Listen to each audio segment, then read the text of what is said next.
कार्तिक कृष्ण पक्ष अमावस्या पर दिवाली का पर्व मनाया जाता है। इस प्रदोष काल में माता लक्ष्मी की पूजा आरती करने के बाद कथा जरूर सुनना चाहिए। हालांकि दिवाली कथा के नाम से कई कथाएं प्रचलित है, लेकिन उन्हें छोड़कर सिर्फ माता लक्ष्मी जी से जुड़ी कथा का ही श्रवण करना चाहिए। सतयुग की कथा।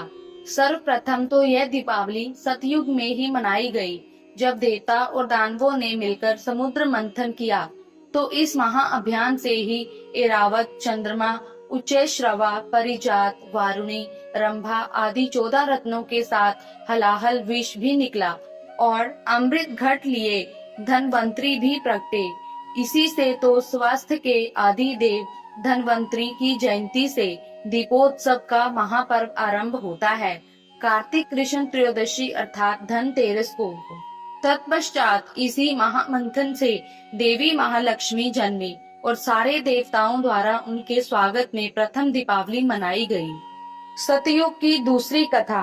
भगवान श्री विष्णु ने 3 पग में तीनों लोकों को नापकर तथा राजा बलि की दानशीलता से प्रभावित होकर पाताल लोक दिया तथा आश्वासन दिया कि उनकी याद में भूलोकवासी प्रत्येक वर्ष दीपावली मनाएंगे। सतयुग की तीसरी कथा।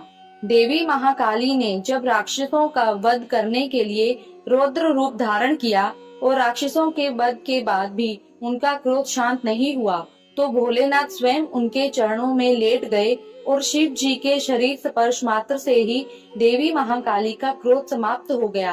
अतः इसी की याद में उनके शांत रूप लक्ष्मी की पूजा की शुरुआत हुई। इसलिए दीपावली की रात महाकाली के रौद्र रूप काली की पूजा का भी विधान है। त्रेता युग की कथा। त्रेता युग भगवान श्री राम के नाम से अधिक पहचाना जाता है। महाबलशाली राक्षसेंद्र रावण को पराजित कर 14 वर्ष वनवास में बिताकर राम के अयोध्या आगमन पर सारी नगरी दीप मालिकाओं से सजाई गई और यह पर्व अंधकार पर प्रकाश की विजय का प्रतीक दीप पर्व बन गया। द्वापर युग की पहली कथा। द्वापर युग श्री कृष्ण का लीला युग रहा और दीपावली में 2 महत्वपूर्ण आयाम जुड़ गए। पहली घटना कृष्ण के बचपन की है।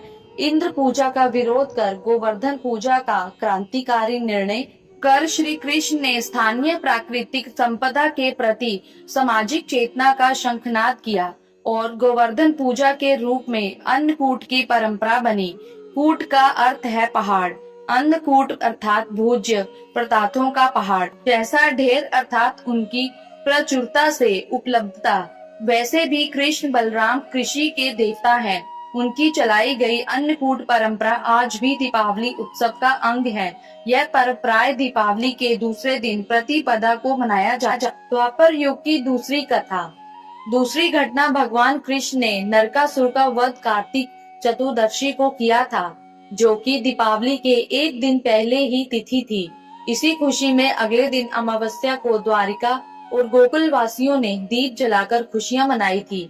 नरकासुर नामक राक्षस का वध एवं अपनी प्रिय सत्यभामा के लिए पारिजात वृक्ष लगाने की घटना दीपोत्सव के एक दिन पूर्व अर्थात रूप चतुर्दशी से जुड़ी है। इसी से इसे नरक चतुर्दशी भी कहा जाता है। अमावस्या के तीसरे दिन भाई दूज को इन्हीं श्री कृष्ण ने अपनी बहन द्रौपदी के आमंत्रण पर भोजन करना स्वीकार किया और बहन ने भाई से पूछा, क्या बनाऊं, क्या जीमोगे? तो जानते हो, कृष्ण ने मुस्कुराकर कहा, बहन कल ही अन्नकूट में ढेरों पकवान खाकर पेट भारी हो चला है, इसलिए आज तो मैं खाऊंगा केवल खिचड़ी। हाँ, क्यों ना हो, सारे संसार के स्वामी ने यही तो संदेश दिया था कि तृप्ति भोजन से नहीं भावों से होती है। प्रेम पकवान से कहीं अधिक महत्वपूर्ण है। कलयुग की कथा। वर्तमान कलयुग दीपावली को स्वामी राम तीर्थ और स्वामी दयानंद के निर्वाण के साथ ही जोड़ता है।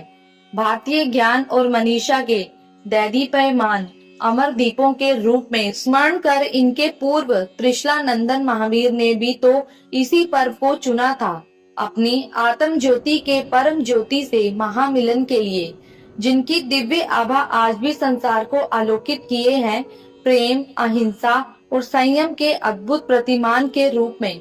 जैन धर्म के 24वें तीर्थकर महावीर स्वामी ने भी दीपावली के दिन ही बिहार के पावापुरी में अपना शरीर त्याग दिया।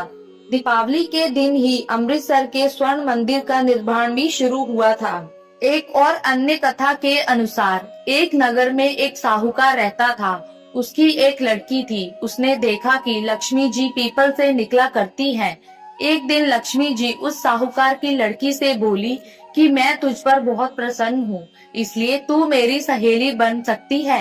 लड़की बोली, क्षमा कीजिए, मैं अपने माता पिता से पूछकर बताऊंगी। इसके बाद वह आज्ञा पाकर श्री लक्ष्मी जी की सहेली बन गई। महालक्ष्मी जी उसे बहुत प्रेम करती थी। एक दिन लक्ष्मी जी ने उस लड़की को भोजन का निमंत्रण दिया। जब लड़की भोजन करने के लिए आई तो लक्ष्मी जी ने उसे सोना चांदी के बर्तनों में खाना खिलाया, सोने की चौकी पर बिठाया और उसे बहुमूल्य वस्त्र ओढ़ने को दिए। इसके बाद लक्ष्मी जी ने कहा कि मैं भी कल तुम्हारे यहाँ आऊंगी। लड़की ने स्वीकार कर लिया और अपने माता पिता को सब हाल कहकर सुनाया। यह सुनकर उसके माता पिता बहुत खुश हुए, लेकिन लड़की उदास होकर बैठ गई। कारण पूछने पर उसने अपने माता पिता को बताया कि लक्ष्मी जी का वैभव बहुत बड़ा है, मैं उन्हें कैसे संतुष्ट कर सकूंगी। उसके पिता ने कहा कि बेटी, गोबर से जमीन को लीपकर जैसा भी बन पड़े रूखा सूखा श्रद्धा और प्रेम से खिला देना। ये बात पिता कह भी ना पाए कि एक चील वहां मंडराते हुए आई और किसी रानी का 9 लखा हार वहां डालकर चली गई। यह देखकर साहूकार की लड़की बहुत प्रसन्न हुई। उसने उस हार को बेचकर लक्ष्मी जी के भोजन का इंतजाम किया। इसके बाद वहां श्री गणेश जी और लक्ष्मी जी वहां आ गए। लड़की ने उन्हें सोने की चौकी पर बैठने को कहा। इस पर महालक्ष्मी जी और गणेश जी ने बड़े प्रेम से भोजन किया। लक्ष्मी जी और गणेश जी के आने से साहूकार का घर सुख संपत्ति से भर गया। हे लक्ष्मी माता, जिस प्रकार उस लड़की पर अपनी कृपा बरसाई, उसी प्रकार सभी घरों में सुख संपत्ति देना। आप सभी को दीपावली की ढेरों शुभकामनाएं। धन्यवाद।